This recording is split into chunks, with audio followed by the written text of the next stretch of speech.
The Emerald City of Oz by L. Frank Baum. There's Dorothy, and there's Ozma of Oz. The Emerald City of Oz.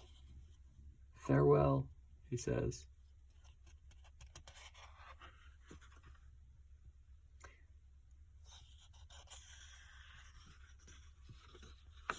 This is copyright 1910 by L. Frank Baum. There's Ozma.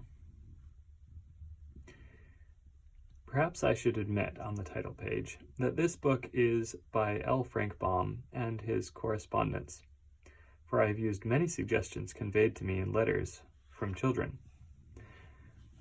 Once on a time I really imagined myself an author of fairy tales, but now I am merely an editor or private secretary for a host of youngsters whose ideas I am requested to weave into the thread of my stories.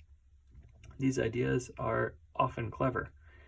They are also logical and interesting, so I have used them whenever I could find an opportunity, and it is but just that I acknowledge my indebtedness to my little friends.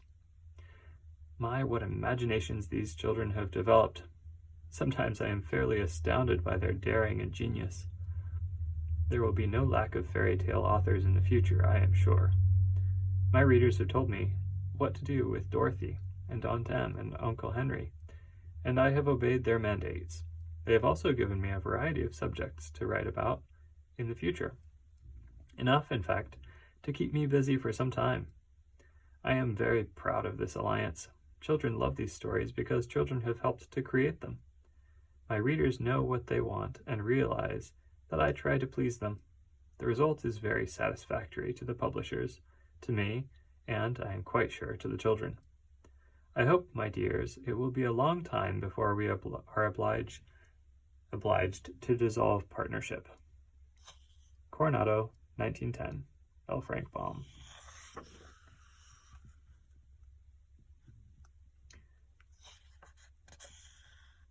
This is Humbug up there.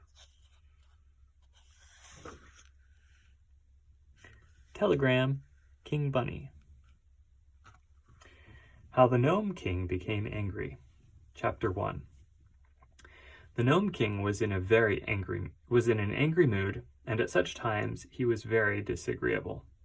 Everyone kept away from him, even his chief steward, Calico. Before the king stormed and raved all by himself, walking up and down in his jewel-studded cavern, and getting angrier all the time. Then he remembered that it was no fun being angry unless he had someone to frighten and make miserable, and he rushed to his big gong and made it clatter as loud as he could. In came the chief steward, trying not to show the Gnome King how frightened he was. "Send the chief counselor here," shouted the angry monarch. Calico ran out as fast as his spindle legs could carry his fat, round body, and soon the chief counselor entered the cavern. The king scowled and said to him, "I'm in great trouble over the loss of my magic belt. Every little while I want to do something magical and find I can't because the belt is gone. That makes me angry, and when I'm angry I can't have a good time. Now, what do you advise?" "Some people," said the chief counselor, enjoy getting angry. "But not all the time," declared the king. "To be angry once in a while is really good fun, because it makes others so miserable. But to be angry morning, noon, and night, as I am, grows monotonous and prevents my gaining any other pleasure in life. Now, what do you advise?" "Why, if you are angry because you want to do magical things and can't, and if you don't want to get angry at all, my advice is not to want to do magical things." Hearing this, the king glared at his counselor with a furious expression and tugged at his own long white whiskers until he pulled them so hard that he yelled with pain.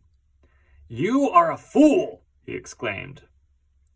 "I share that honor with your majesty," said the chief counselor. The king roared with rage and stamped his foot. "Ho there, guards!" he cried. Ho is a royal way of saying, come here. So when the guards had hoed, the king said to them, take this chief counselor and throw him away. Then the guards took the chief counselor and bound him with chains to prevent his struggling, and threw him away. And the king paced up and down his cavern more angry than before. Finally, he rushed to his big gong and made it clatter like a fire alarm. Calico appeared again, trembling and white with fear. Fetch my pipe, yelled the king. Your pipe is already here, your majesty, replied Calico. Then get my tobacco, roared the king. The tobacco is in your pipe, your majesty, returned the steward. Then bring a live coal from the furnace, commanded the king. The tobacco is lighted, and your majesty is already smoking your pipe, answered the steward. Why, so I am, said the king, who had forgotten this fact. But you are very rude to remind me of it. I am a low-born, miserable villain, declared the chief steward humbly. The Gnome King could think of nothing to say next, so he puffed away at his pipe and paced up and down the room. Finally, he remembered how angry he was, and cried out, What do you mean, Calico, by being so contented when your monarch is unhappy? What makes you unhappy? Asked the steward. I've lost my magic belt. A little girl named Dorothy, who was here with Ozma of Oz, stole my belt and carried it away with her, said the king, grinding his teeth with rage. She captured it in a fair fight, Calico ventured to say. But I want it! I must have it! Half my power is gone without that belt, roared the king. You will have to go to the land of Oz to recover it, and your majesty can't get to the land of Oz in any possible way, said the steward, yawning because he had been on duty 96 hours and was sleepy. Why not? Asked the king. Because there is a deadly desert all around that fairy country which no one is able to cross. You know that fact as well as I do, your majesty. Never mind the lost belt. You have plenty of power left, for you rule this underground kingdom like a tyrant, and thousands of gnomes obey your commands. I advise you to drink a glass of melted silver to quiet your nerves, and then go to bed. The king grabbed a big ruby and threw it at Calico's head. The steward ducked to escape the heavy jewel, which crashed against the door just over his left ear. Get out of my sight! Vanish! Go away! And send big General Blug here. Screamed the Gnome King. Calico hastily withdrew, and the Gnome King stamped up and down until the general of his armies appeared. This gnome was known far and wide as a terrible fighter and a cruel, desperate commander. He had 50,000 gnome soldiers, all well drilled, who feared nothing but their stern master. Yet General Blug was a trifle uneasy when he arrived and saw how angry the Gnome King was. Ha! So you're here, cried the king. So I am, said the general. March your army at once to the land of Oz, capture and destroy the Emerald City, and bring back to me my magic belt, roared the king. You're crazy, calmly remarked the general. What's that? What's that? What's that?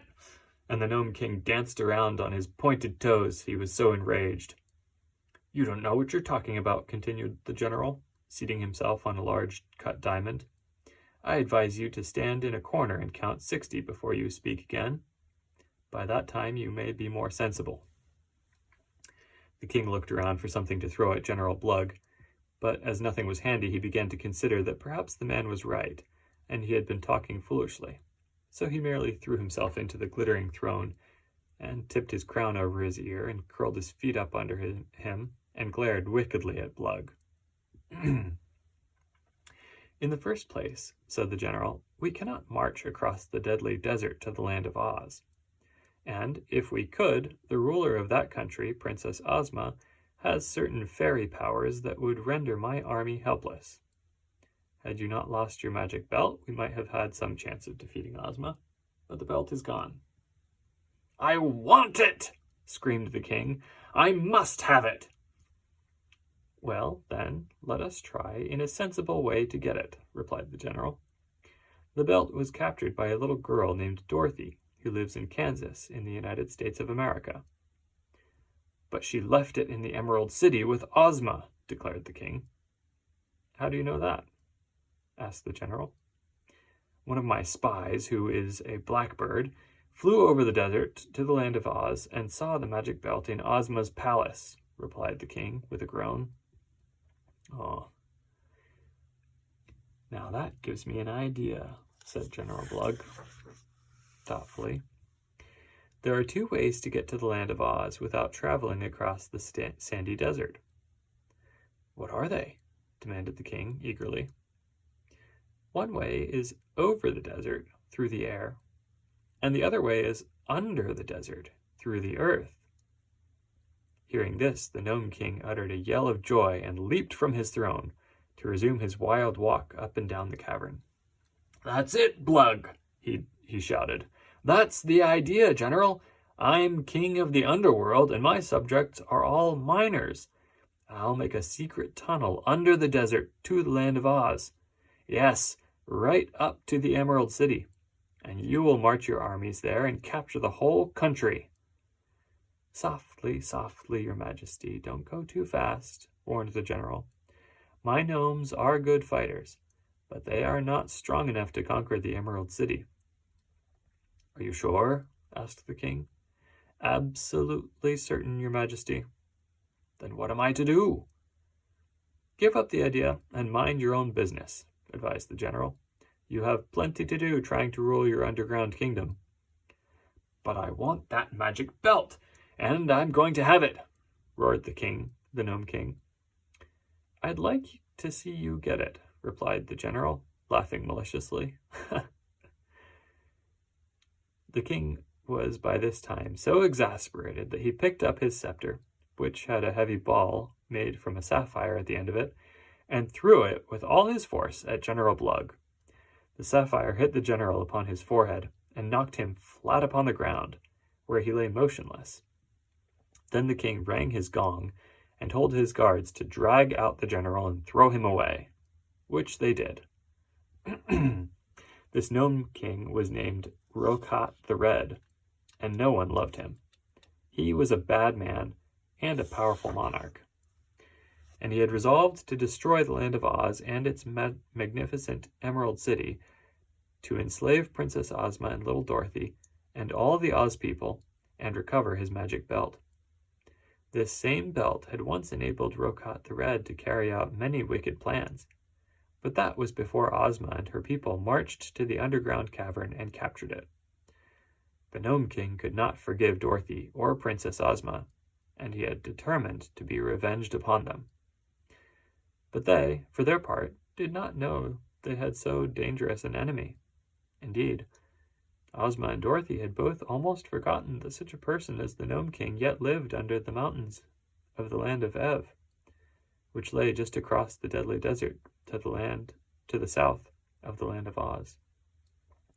An unsuspected enemy is doubly dangerous.